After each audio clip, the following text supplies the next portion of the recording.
Looking to take your ragtime blues sound to the next level? In this video, we'll break down a complex ragtime blues guitar example step by step, and I'll show you how to refine it so that it sounds lively and energetic. Let's get started.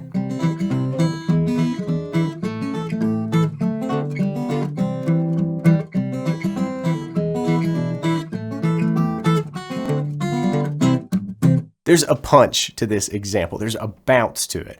And there are things that you can do to get that bounce going on your guitar. And that's a sound that I've been chasing in my own ragtime journey lately. And we're going to cover that. But first, we got to know the part.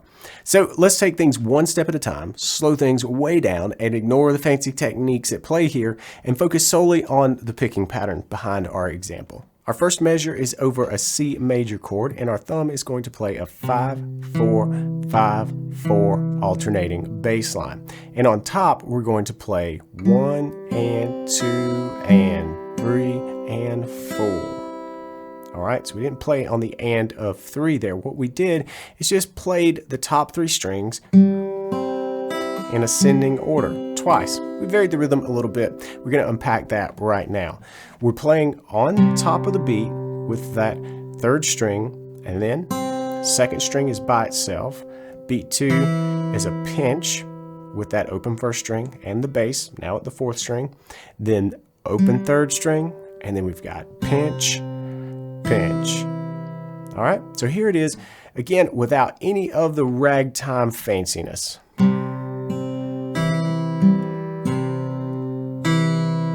All right, and we move that through a few chord changes here. Here's E to E7. That's E7 because I put down my little finger on the 3rd fret of the 2nd string. Then we're going to move into A, the long A there. You can see why it's called the long A. And then continue the pattern. And by the way, the only thing we did in that 2nd measure over E that was different, if you didn't catch it, was we changed to a 6th string, 4th string, 6th string, 4th string, alternating bass. When we got back to A, we worked in that little melody, but we went back to our 5-4-5-4 alternating bass. Now we're going to split this next measure over D7 with the F sharp in the bass, and I'm using my thumb. You can play it with a different fingering if you choose, but I'm doing that with my thumb. And then we're going to alter the pattern just a little bit here and just repeat that little phrase, that ascending over a G7. All right, and then that's basically the end of the part. All right. Now, I did loop it around again and fancied up the alternating bass a little bit in the opening, but let's bite off just this bit here for the rest of the lesson.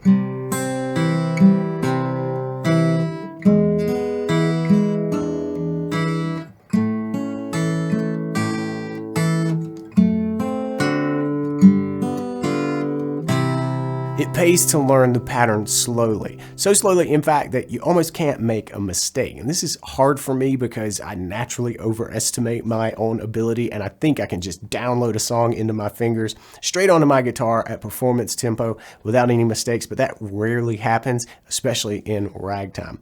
And when I jump in with this approach, it usually takes me so much longer to learn the piece. So take things slowly and you're going to be better served overall. For now, just getting the picking fingers to pluck the right strings in the right sequence is the focus. Now, notice that we're not focused on tempo or feel or technique yet. We just want the fingers to get used to the movements that they need to make. And once you've got that pattern down, drill it. Now, this isn't mindless repetition. No, you need to play it slowly or moderately enough so that you don't make any mistakes, and you need to really be aware of what you're doing. But you got to do it over and over to make sure that you almost can't make a mistake.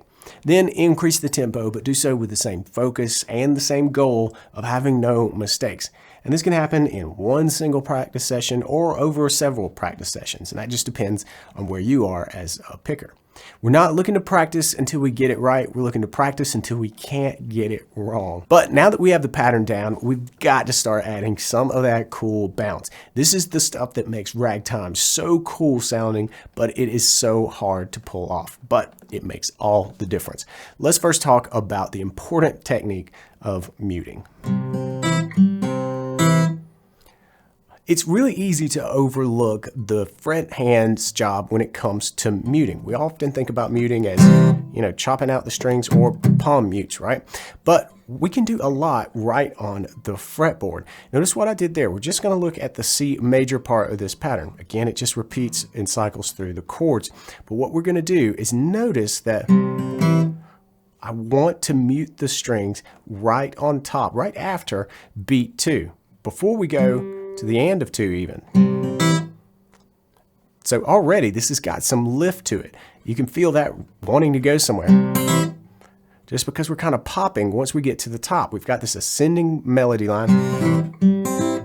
And now I'm using my left hand to lay back. Notice my fingers just kind of collapse lightly onto the fretboard. We don't want to do that too hard so you hear other notes. That's not what we're looking for. We want to just gently release the fingers from behind the frets. They maintain contact with the strings and they just kind of lay back. It's just in one move. That's what you're looking for, right? Every note that was picked is now stopped. That's what we're looking. And where you place this mute makes all the difference. And here we're going to do it again right after beat 2. All right, now that's quick. So we want to practice it slowly just as before. And get that in to the piece. Then we can continue. And we're going to do the same thing right after beat 4. Everything else is okay to ring and kind of bleed into the next beat. But we want to do that collapsing trick there, technique there, to stop the strings right after beat 2 and right after beat 4. All right, that's what we're looking for. And then we can cycle that through all of the chords. And of course, you speed it up and it starts to sound a little bit like the piece at the beginning. Now, even though we weren't muting with the picking hand there, it doesn't mean you can't. You can absolutely reinforce the muting by bringing on some techniques from the picking hand. To get the right hand involved in this muting, we've got a couple of options. One that's fairly easy to get the hang of and the other that definitely takes some time. Now, first off, we can kind of chop down or even just lay down. You don't have to open your hand fully to do this, but it is a natural thing for me at least to do, to just open up and then just kind of stop the strings. And when you do that along with this laying down, the guitar is silent. There's a momentary pause and that helps this bounce feeling really happen on your guitar.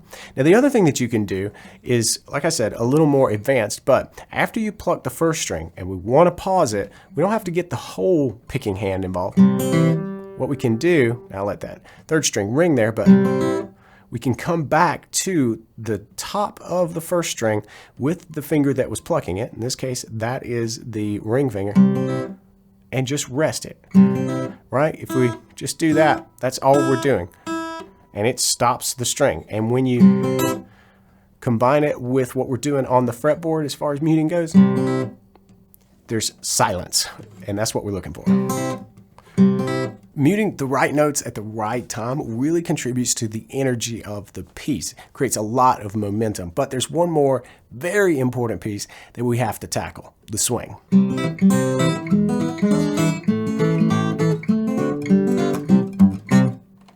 Once we start to swing the beat, we really get in that ragtime feel. This is where the bounce really comes to life.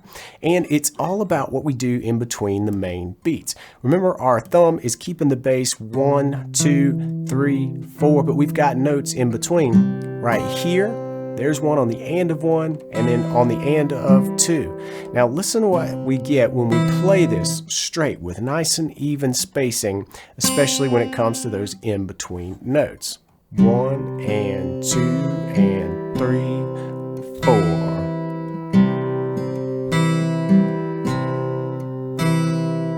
But now what we're going to do is take this note, the end of 1, and this note, the end of 2, and push it really close to the next beat so that we kind of stumble into the next beat.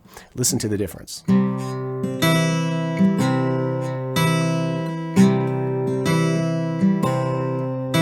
This is not about tempo. This is about pushing that second eighth note, the and of the beat, closer to the next beat. And this is a perfect measure to practice as an exercise and drill this. Even at the slow tempo, you can feel that bounce. Then it's all about just making it faster.